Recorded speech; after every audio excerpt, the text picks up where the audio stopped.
할렐루야. 우리 함께 제목을 읽어볼까요? 시작. 사탄은 하나됨을 깨트립니다. 오늘 사도행전 강해를 이어가겠습니다. 하나님의 말씀의 은혜가 우리 모두에게 함께 하기를 주님의 이름으로 간절히 축복합니다. 아침에 일부 예배 올라오는데 우리 여신도 회장님이 저에게 말씀하시더라고요. 목사님, 오늘 점심 메뉴는 비빔밥이에요. 아, 그래요? 사실 장로님과 함께 이렇게 올라오면서 장로님께서 목사님, 오늘 김치찌개인가 봐요. 김치찌개 향이 납니다. 저는 속으로 콩나물국 같은 향이 나는데 뭘까 되게 궁금하거든요. 이따 우리 성도님들도 확인해 주시면 좋을 것 같고요. 그러면서 여신도 회장님이 목사님, 오늘 비빔밥인데 의미가 있어요. 특별히 구역 모임의 날을 맞이하여 단결과 화합과 일치를 위한 비빔밥입니다. 저는 그 이야기를 듣고 올라오는데 오늘 설교 제목과 점심 메뉴가 참 너무나도 찰떡이다라는 생각이 들었습니다.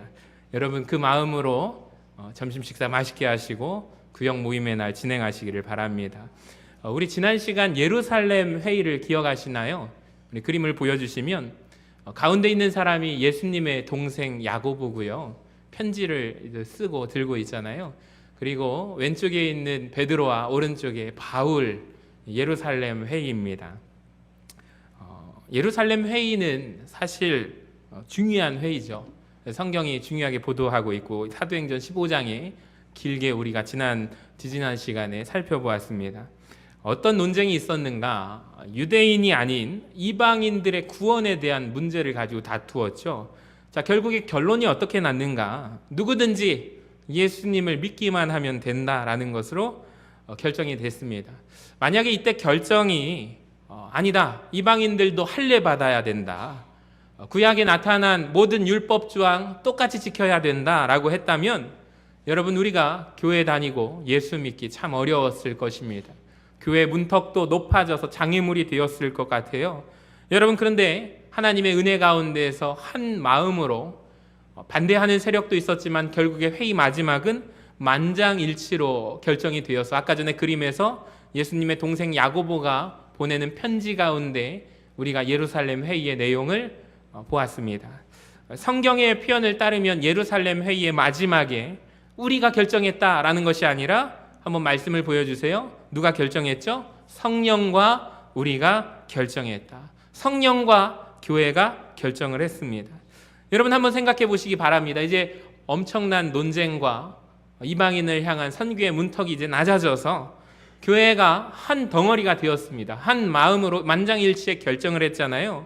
이제는 세계 선교를 향하여 힘껏 뻗어 나갈 수 있다고 생각이 듭니다. 선교의 장애물이 제거가 되었습니다. 게다가 이 선교팀을 이끌고 있는 목회자 두 사람이 있죠. 바나바와 바울입니다. 1차 선교 여행을 갔다 온 아주 경험자들입니다. 훌륭한 목회자들입니다. 이제 교회 앞에 밝은 미래가 펼쳐진 것 같습니다. 여러분, 그런데 웬일입니까? 오늘 말씀을 보니까 이 문제가 해결된 뒤에, 그것도 작은 문제가 아니라 큰 문제가 해결된 뒤에, 중요한 회의 후에 사소한 문제 한 가지가 초대교회 안에 아름다운 이야기에 오점을 남기게 됩니다. 36절을 우리 같이 한번 화면을 보고 읽어봅니다. 시작. 며칠 후에 바울이 바나바더러 말하되 우리가 주의 말씀을 전한 각 성으로 다시 가서 형제들이 어떠한가 방문하자 하고, 참 귀한 제안을 합니다. 그랬더니 바나바의 대답을 한번 보세요. 마가, 개인적으로는 자기 조카죠. 1차 선교 여행 중에 선교지를 이탈했던 그 사람 마가라고 하는 요한도 다시 기회를 주자, 다시 데리고 가면 어떻겠느냐, 이렇게 말을 합니다. 자, 그때 바울이 말하는 대답을 보세요. 강경하게 말하죠. 밤빌리아에서 자기들을 떠나 함께 일하러 가지 아니한 자를 데리고 가는 것이 옳지 않다, 이렇게 이야기를 합니다. 여러분, 여기에 바울의 개인 감정이 묻어납니다.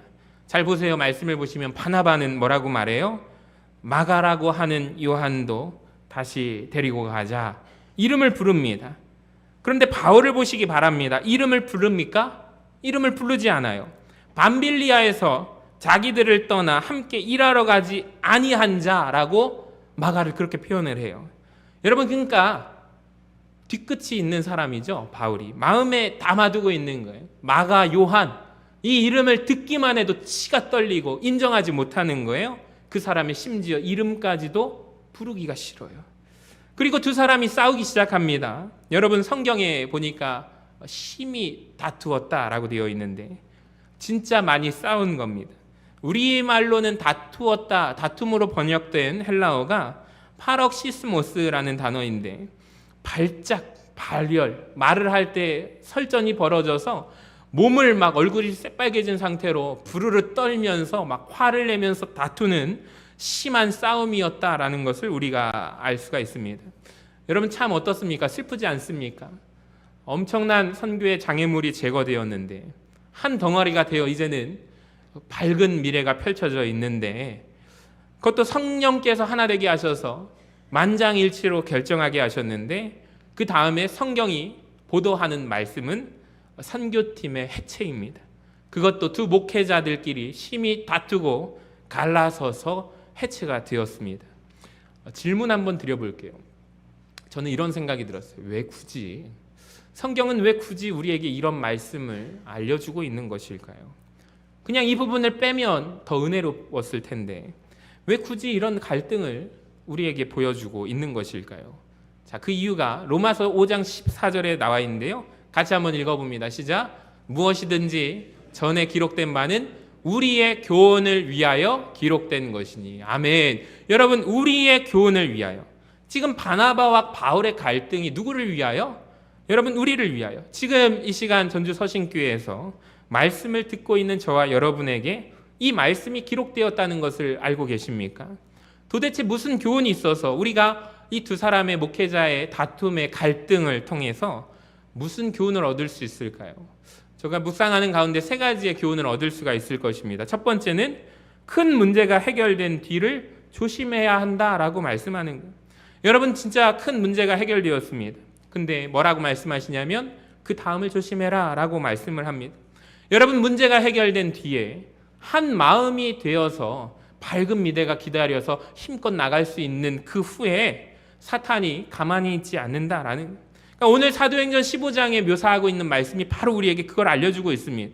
여러분 교회 안에 큰 문제가 해결됐는데 교회가 하나됨을 만들어내고 이루어냈는데 우리는 그래서 평안하고 안심, 이젠 됐다, 이젠 다행이다 라고 안심하고 있는 그 찰나에 누가 움직이느냐? 분열하는 영, 사단의 영, 마귀가 움직인다라는, 그 하나됨을 깨기 위해서 움직인다라는 것을 기억하시기를 바랍니다.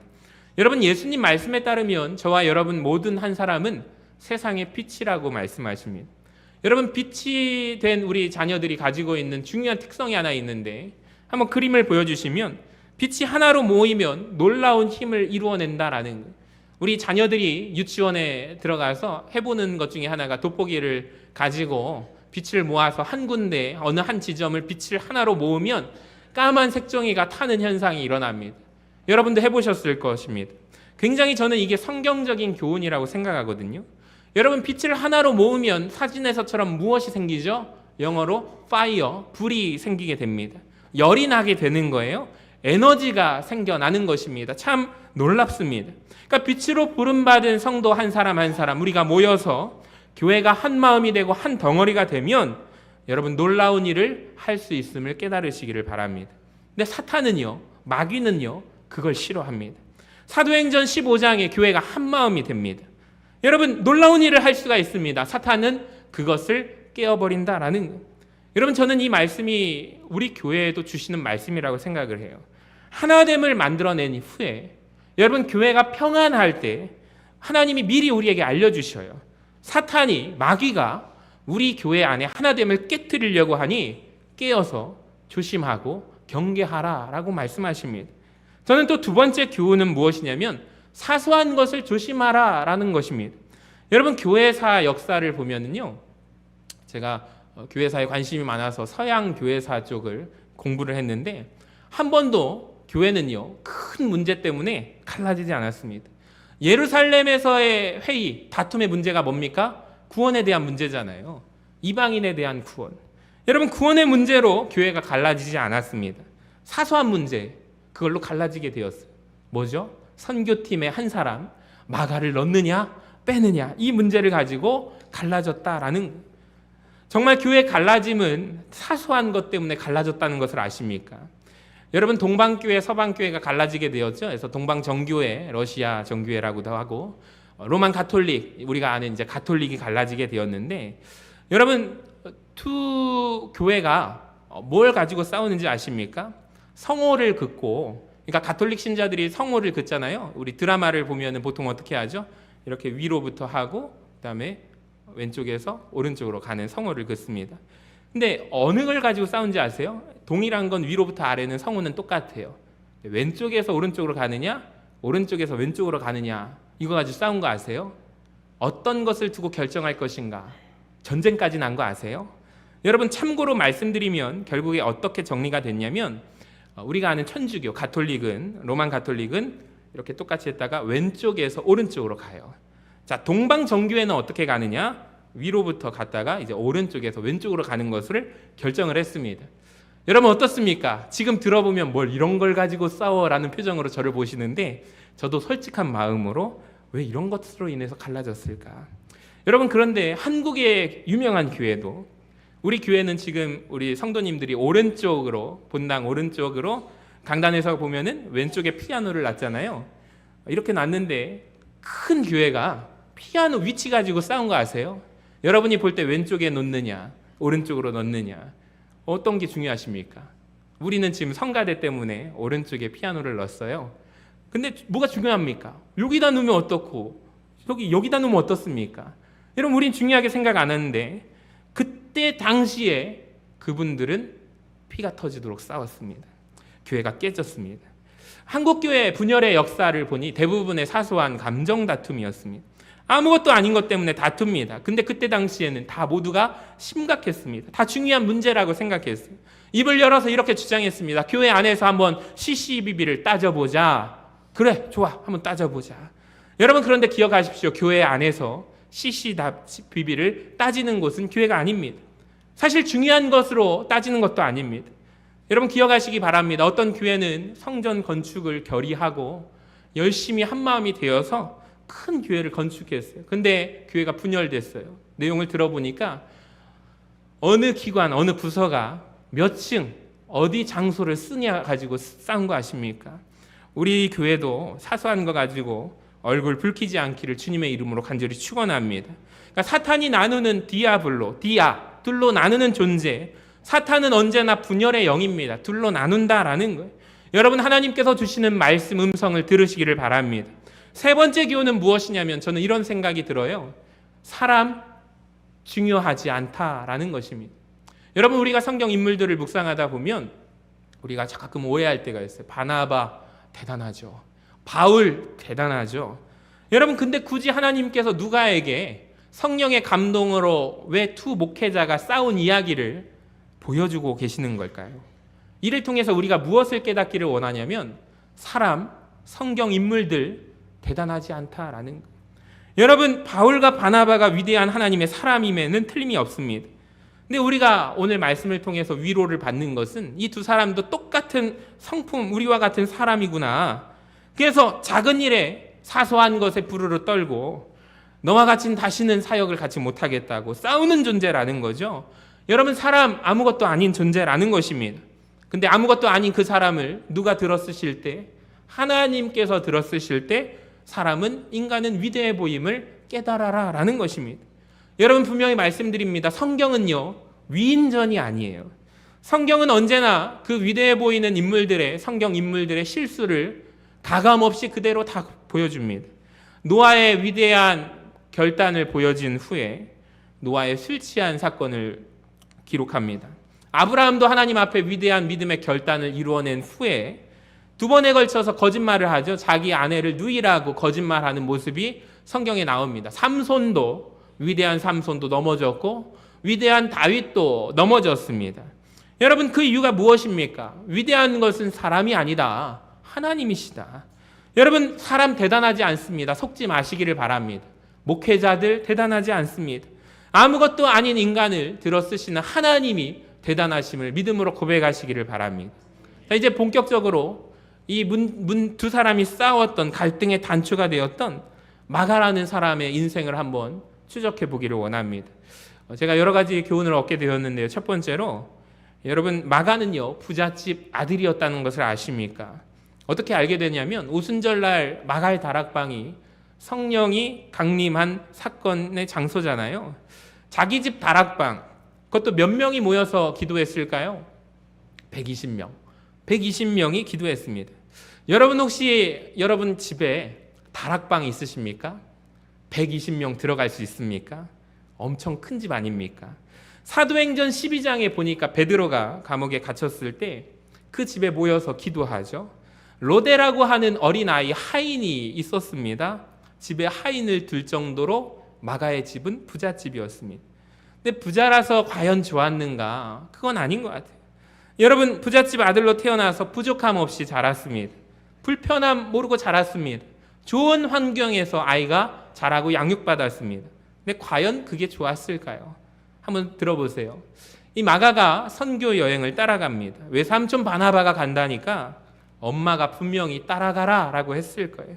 그래서 마가가 선교 여행을 따라갑니다. 처음에 자기 삼촌 바나바의 고향이었던 어디로 가죠? 구브로 섬으로 가잖아요. 거기 가서 누구를 만났을까요? 친척들을 만났겠죠. 오랜만에 보는 친척들 반갑게 맞이하면서 너 어렸을 때 봤는데 왜 이렇게 많이 컸니? 우리 명절 때 가족들을 만나듯이 이쁘다, 용돈도 주고 참 좋았을 거예요. 여러분, 그런데 그 다음 경로 밤빌리아에 갔을 때 이제부터 장난이 아닙니다. 잠자는 것도 불편해요. 먹는 것도 불편해요. 우리 선교팀 갔다 온 얘기 들어보면 일주일, 2주일 동안 설사하신 분들 너무나도 힘들었대요. 너무나도 불편했대요. 잠을 제대로 잘 수가 없었대요. 마가도 똑같았어요. 그래서 그때 도망갑니다. 부잣집 아들이라 도망가요. 고생 모르고 자라는 게 여러분 꼭 좋은 게 아닌 것 같아요. 두 번째로 마가 요한 무엇을 알 수 있습니까? 아버지를 일찍 잃어버렸습니다. 아픔이죠. 성경 어디에도 마가의 아빠 이야기가 없습니다. 엄마 이야기만 나옵니다. 사도행전 12장 12절을 보세요. 마가라 하는 요한의 어머니 마리아 집이라고 기록되어 있습니다. 어머니 집이에요. 여러분, 이 말은 무슨 뜻이냐면 아버지가 일찍 돌아가셨다라는 뜻입니다. 부잣집 아들입니다. 부족함 없이 자랐지만 이 친구에게도 아픔이 하나 있네요. 아버지를 일찍 잃었습니다. 저는 말씀을 보면서 하나님은 참 그런 것 같습니다. 하나님은 한 개인에게 기쁜 일도 주시지만 슬픈 일도 동시에 병행해서 주시는 분이에요. 전도서 말씀을 한번 읽어볼까요? 시작. 형통한 날에는 기뻐하고 곤고한 날에는 생각해라. 하나님께서 이 두 가지를 우리 모든 사람 한 개인에게 똑같이 주신다라는, 여러분, 하나님께서 우리 인생에 햇빛만 주실 것 같지만 아닙니다. 좋은 일만 주지 않으세요. 실패도 경험케 하시고 이별도 경험하게 하시고 질병도 경험하게 하시고 사고도 경험하게 하세요. 제가 원로 장로님 한 분과 체육대회를 가는데 제가 서신교회 2011년에 왔거든요. 그때 만났을 때 2011년 왔을 때 장로님 이야기를 꺼내주시는데 인생에서 IMF로 갑자기 조정을 당하고 인생에서 정말로 밑바닥을 칠 때 제가 그때 전도사로 왔더라고요. 근데 우리 장로님 인생에서 그런 실패를 경험한지 몰랐어요. 근데 한참 지나고 제가 이야기를 들은 거예요. 목사님, 제가 참 인생에서 곡절이 많아요. 곡선이 하향 밑바닥을 쳤어요. 그런데 제가 본 장로님은 그런 것이 느껴지지 않았고 교회를 위해서 최선을 다해서 섬기셨던 그 모습이에요. 아, 인생에서 어떻게 이런 일이 일어날 수 있었을까? 기가 막힌데 이제는 허허 웃으시면서 이야기를 하시는 거예요. 제가 듣고 짠해가지고 장로님 그런 일이 있는지도 저는 그때 몰랐네요. 다 지나간 일인데요. 하나님께서 저를 항상 지켜주신 것 같아요. 그렇게 고백을 하는 거예요. 여러분, 질병도 경험하게 하시고 사고도 인생에서 경험하게 하세요. 근데 이 두 가지의 일을 하나님께서 한 인생에게 햇빛만 주는 게 아니라 인생에서 비도 내려주시고 여러분 이 병행하게 준다라는, 여러분 왜 주실까요? 왜 어려움을 주실까요? 인간이 유한함을 알라. 너는 흙으로부터 지어졌으니 흙으로 돌아갈 것, 유한한 인생임을, 우리의 인생이 영원히 살 것 같은 하나님과 같은 존재가 아니라는 것을 우리가 깨달아라. 하나님 말씀하고 계십니다. 마가 요한 세 번째로 신앙의 어머니를 둔 사람입니다. 참 어머니가 귀한 분이에요. 얼마나 믿음의 어머니를 두었냐면 한번 보세요. 사도행전 1장 12절에 제자들이 감람몬이라 하는 산으로부터 예루살렘에 돌아옵니다. 이 산은 예루살렘에서 가까워 안식일에 가기 알맞은 길인데 들어가 그들이 유하는 마가의 다락방으로 올라가니, 우리가 여기에서 알 수 있는 것은 마가의 어머니의 집 열었습니다. 문을 닫은 게 아니라 교회로 쓸 수 있도록, 성도들이 교제할 수 있도록 집을 다 공개했습니다. 그곳에 가면 언제나 먹을 것이 있고 또 목회자들도 갈 수 있고 교인들도 가서 기도할 수 있는 것. 그러니까 우리가 마가의 다락방은 기도 장소라고만 생각해요. 아닙니다. 초대교회 제자들이 유하고 거했던 장소입니다. 마가 어머니가 다 공개한 거예요. 목회자들을 위해서 완전히 오픈한 거예요. 그러니까 제자들 입장에서 오늘은 어디에서 잠을 자지? 고민할 필요가 없어요. 다 어디 가면 돼요? 마가의 다락방으로 가면 되는 거예요. 그 집에 가면은 잠잘 곳이 있습니다. 먹을 것이 있습니다. 그곳에서 예배가 드려집니다. 기도가 있어요. 거기서 이제 기도하다가 성령이 임하신 거예요. 사도행전 12장을 보니까 베드로가 갇혀 있을 때에도 어디 모여서 기도할까 성도들이 고민하지 않아요. 마가의 집에 가는 거예요. 그래서 이 마가는 어렸을 때부터 예배 소리, 찬송 소리, 기도 소리 듣고 자랐다라는 거예요. 여러분, 마가의 엄마의 소원이 무엇이었을까요? 자기 아들 역시 누구처럼? 예수님의 제자들처럼 쓰임받기를 원했을 것입니다. 저는 아들이 마가가 선교지를 이탈하고 돌아왔을 때 가장 마음 아파했던 사람은 바나바가 아닙니다. 그의 어머니였습니다. 나중에 마가가 다시 두 번째 기회를 얻어서 하나님 앞에 쓰임받게 되었을 때 그 배후에 누가 있었는가? 어머니의 눈물의 기도가 있었다라는 거예요. 여러분, 우리는 바나바를 보는데 바나바 이전에 내 자식 하나님 앞에 다시 쓰임받기 위하여 눈물로 기도하는 어머니가 있었다라는 거예요. 우리 부모님들께 간절히 부탁을 드립니다. 여러분의 집을 열어서 마가의 집처럼 만들어주시기를 바랍니다.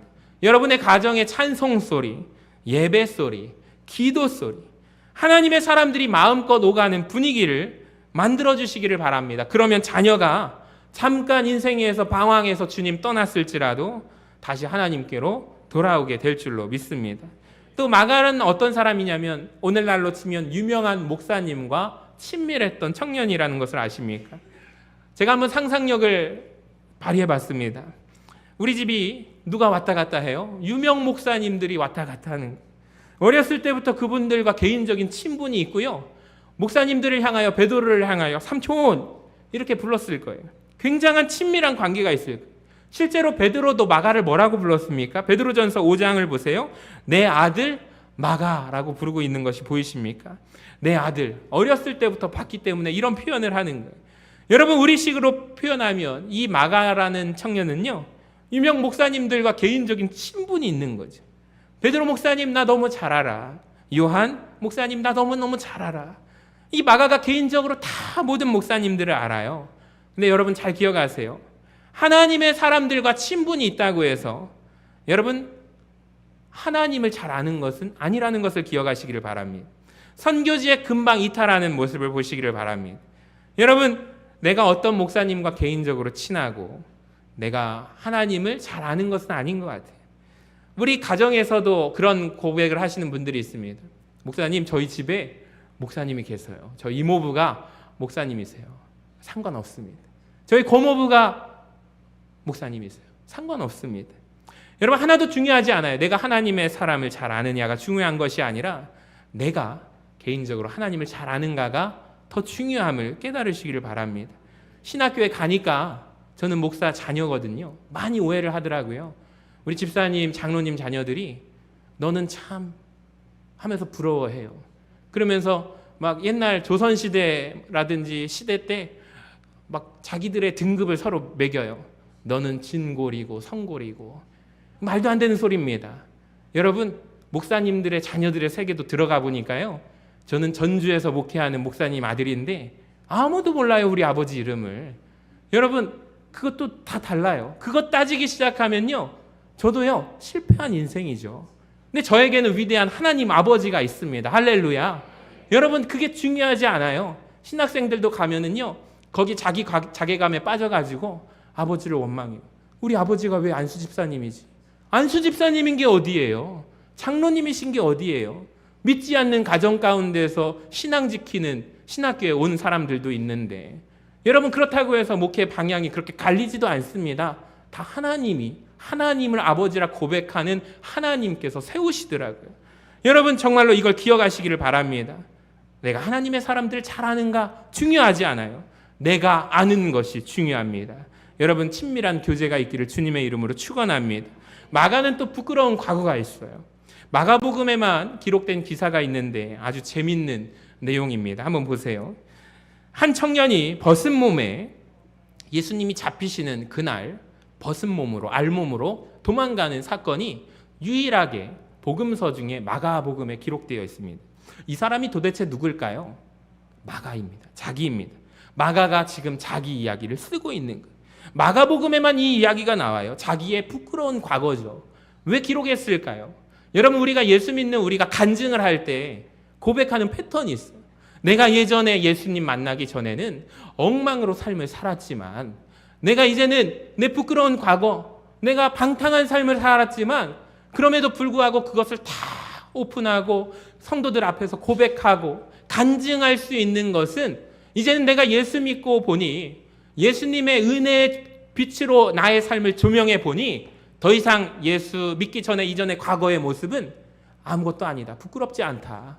난 예수로 말미암아 새롭게 태어난 피조물임을 믿습니다 라고 고백하는 거죠. 여러분 이것이 예수 믿는 사람들의 특권임을 아십니까? 우리의 과거가 더 이상 부끄럽지 않은 거예요. 여러분 마가가 지금 고백하고 있는 것입니다. 예수 믿고 자기의 과거, 부끄러운 과거를 오픈하는 것입니다. 여섯 번째로 그는 성령 체험한 청년이었어요. 질문 내겠습니다. 여러분 마가의 다락방에 오순절날 성령이 임하는 그 자리에 어린 마가가 있었을까요? 없었을까요?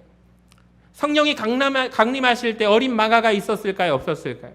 저는 반드시 있었을 거라고 확신해요. 여러분 왜 그랬을까요? 엄마가 어린 마가를 데리고 함께 기도했을 것입니다. 분명히 성령 체험했을 것입니다. 마가가 성령 체험할 수 있는 중요한 이유는 무엇이냐면 딱 이유는 하나예요. 그 자리를 지켰기 때문입니다. 어머니가 우리 어른들은 기도하는데 너는 가서 놀고 있어가 아니라 우리 함께 가서 기도하자. 사랑하는 여러분, 우리 부모가 돼서 자녀들을 기도하는 자리로 초청하시기를 바랍니다. 그러니까 부흥회라든지 그런 기회가 있잖아요. 같이 함께 드릴 수 있는 예배. 요즘 교회들이 온가족 예배를 추진하는 이유가 뭐냐면 아이들이 교육부서 주일학교 예배, 중고등부 예배, 청년회 예배, 그러다 보니까 갑자기 이제 어른 대예배, 주일 예배 때 오면 적응을 못해요. 우리 전도사님은, 목사님은 설교를 10분 끝내는데, 아니 목사님은 왜 자꾸 그렇게 30분간 저 말라 죽는 줄 알았어요. 그렇게 말하는 애들도 있어요. 적응이 안 돼가지고 안 나오는 아이들이 많아요. 여러분 그런데 자연스럽게 연결되려면 데리고 오셔야 돼요. 가끔 놀라운 경험을 하는데 부흥회 때라든지 특별한 기도, 특별 기도회 때 자녀들이요, 수요 기도회 때 우리 중고등부 아이들이 잘 앉아 있습니다. 예전에 잘 안 앉아 있는데 어떻게 잘 앉아 있니? 그랬더니 목사님 제가 이렇게 잘 앉아 있을 수 있는 비결을 알려주겠대요. 여름 수련회 가니까 목사님 설교가 짧아요. 거기 목사님은 3시간 해요. 할렐루야. 그러니까 수요 기도회 때 목사님 설교가 짧다는 거예요. 할렐루야. 여러분 길게 들으시면 제 설교가 짧다는 것을 느끼실 것입니다. 여러분 그 자리에 자녀들을 한번 초청해 보세요. 은혜 받을 기회를 만들어 주시기를 바랍니다. 부모님과 함께 예배 드릴 때 우리 자녀들이 은혜 받습니다. 부모님이 예배하는 자리, 기도하는 자리에 자녀들을 함께 데리고 오시기를 바랍니다. 7번째, 근데 성령 충만했지만 그는 하나님의 일을 하다가 도망간 사람이에요. 여러분 여기를 통해서 알게 되는 것은 뜨거운 성령 체험 있었어요? 없었어요? 있었어요. 근데 성경이 보도하는 게 뭐냐면 그렇게 뜨거운 성령 체험한 마가가 근데 주의 일을 내팽개치고 도망갔다라는. 여러분 성령 체험하면 뜨거워요. 내가 하나님의 일을 잘 감당할 수 있을 것 같습니다. 여러분 신학교 가면요 여기저기 보면요 아 뜨거 하면서 오신 분들이 얼마나 많은지 아십니까? 막 뜨겁습니다. 진짜 뜨거워요. 하나님의 일을 내가 뜨거움으로 감당할 수 있을 것이라고 생각하고 대부분 와요. 여러분 분명히 불받았습니다. 분명히 뜨거운 체험이 있습니다. 여러분 사역을 시작하면 신학교 나오고 목회해 보니까 뜨거운 마음으로, 여러분 뜨거움 하나 가지고는 목회를 할 수가 없어요. 늘 사람들이 알아주느냐? 그것도 아닙니다. 늘 기쁨이 있느냐? 그것도 아닙니다. 근데 이 일을 끝까지 계속할 수 있는 것은 순간적인 성령 체험이 아니라 지속적인 주님과의 교제고 인내라는 거예요. 최근에 담임 목사님 우리 교단에서 이런 사건들이 있대요. 담임 목사님 취임한 지 얼마 안 됐는데 10개월 만에 도망갔대요. 1년도 못 돼서 도망갔대요. 그분이 어디가 있는가? 전에 있던 교회 성도들 데리고 개척했대요. 이런 얘기가 자꾸 들려와요. 그러면서 주변의 목사님들이 뭐라고 하시냐면, 이인철 목사님 목회하면서 뭐라고 생각해? 담임 목사가 돼서 뭐가 달라졌다고 생각해? 부목사 때, 부기역자 때랑 뭐가 다르다고 생각해? 전 딱 하나예요. 외로움 가운데 인내하는 것 같아요. 그랬더니 정답이라고 하시더라고요. 여러분, 인내가 있어야 됩니다. 지속적인 주님과의 교제가 막히면 안 됩니다. 신학생들만이 아니에요. 제 비결을 알려드릴게요. 우리 성도들도 마찬가지예요. 우리 성도님들 가운데서도 뜨거 하면서 신학교는 안 가셨지만 주의 일을 시작하시는 분들 계셔요. 근데 하다 보면 주의 일 기쁩니까? 그렇지 않아요? 그만두고 싶을 때 얼마나 많은지 몰라요. 성가대 하다가 열심히 나는 불렀는데 당신 왜 음이 그렇게 못 올라가냐고 해가지고 그 이후부터 성가대 쉬시는 분들도 많아요. 여러분, 말 조심하셔야 됩니다. 우리 인내가 필요합니다. 주님 사역할 때 인내하시기를 바랍니다. 그런데 이런 마가가 인생의 두 번째 기회를 얻게 돼요. 감사하죠. 너무나 감사합니다. 그 기회가 누구를 통해 왔는가? 바나바를 통해서 왔습니다. 바나바가 줍니다. 그러니까 바나바가 없으면 마가라는 사람이 없어요. 마가라는 사람이 없으면 마가복음이 없다는 것을 아십니까? 마가가 나중에 마가복음을 기록하잖아요. 사복음서 중에 제일 먼저 쓰여진 복음서가 뭘까요? 마가복음이에요. 여러분, 바나바가 마가를 향하여 손 내밀어 주지 않았다면 우리는 마가복음을 읽어볼 수 없을 거예요. 그러니까 바나바가 너무나도 귀한 거예요. 39절에 보시면 바나바는 싸웠던 중에 마가를 데리고 갑니다. 저는 이 편이 너무나도 귀한 표현이라고 생각해요. 이 시대에 마가가 없는 이유가 뭘까요? 바나바가 없어서입니다. 여러분, 그런데 이 마가라는 사람이 두 번째 기회를 얻게 되고 마무리를 보세요. 얼마나 아름다운 마무리를 하는지 모릅니다. 눈물 나게 하나님의 일을 이제 최선을 다해서 마무리를 하는데, 인정하지 않았던 바울도 그를 인정하는 장면이 나옵니다. 우리 디모데후서 4장 11절 같이 한번 읽어봐요. 시작. 네가 올 때에 마가를 데리고 오라. 그가 나의 일에 유익하느냐. 바울이 누구를 부탁해요? 마가 데리고 올 것을 디모데에게 부탁을 하는 것. 마가가 인정받습니다. 빌레몬서를 보세요. 마가를 심지어 동역자 마가라고 표현합니다. 나의 동역자 마가. 여기 데마라는 사람이 나오는데 그 다음 말씀을 보여주시면 데마라는 사람의 끝이 어떻게 되었냐면 세상을 사랑해서 떠나갔다라고 성경에 말씀합니다. 근데 마가라는 사람은 끝까지 있어요. 끝까지 어디까지 있는가? 골로새서 4장 10절을 보세요. 심지어 바울과 함께 감옥에 갇혔습니다. 나와 함께 갇힌 마가라는 표현을 씁니다. 마가가 아름다운 이유는 끝까지 하나님의 사역을 마무리하는 것. 마가의 등장은 아름답지 않았습니다. 근데 마지막에는 아름답습니다. 사랑하는 여러분, 우리도 마찬가지로 주의 일을 하면서 마가처럼 끝까지 아름다운 모습을 간직하시기를 주님의 이름으로 축복합니다. 질문 드리겠습니다. 바울과 바나바, 누구의 결정이 더 옳았을까요? 저는 단언컨대 바나바가 옳았다고 생각을 해요. 바나바가 없었다면 마가는 없죠. 바나바가 없었다면 마가복음도 없죠. 바나바는 사실 과거에 아무도 바울을 주목하지 않을 때 그에게 먼저 손 내밀어 준 사람이 바나바입니다. 실수했던 마가에게 먼저 다시 손 내밀어 준 사람이 바나바예요. 여러분, 바라기는 우리 교회에 바나바가 많아지기를 주님의 이름으로 간절히 축원합니다. 둘 다 잘못했어요. 목회자가 잘못했어요. 싸운 거 잘못했어요. 근데 제가 볼 때 그 끝은 참 잘했습니다. 뭐냐면 15장 39절을 보시면 서로 심히 피차 다투어 갈라서지만 마지막 노란 글씨 읽어볼까요? 시작. 교회들을 견고하게 하니라. 마음이 상했습니다.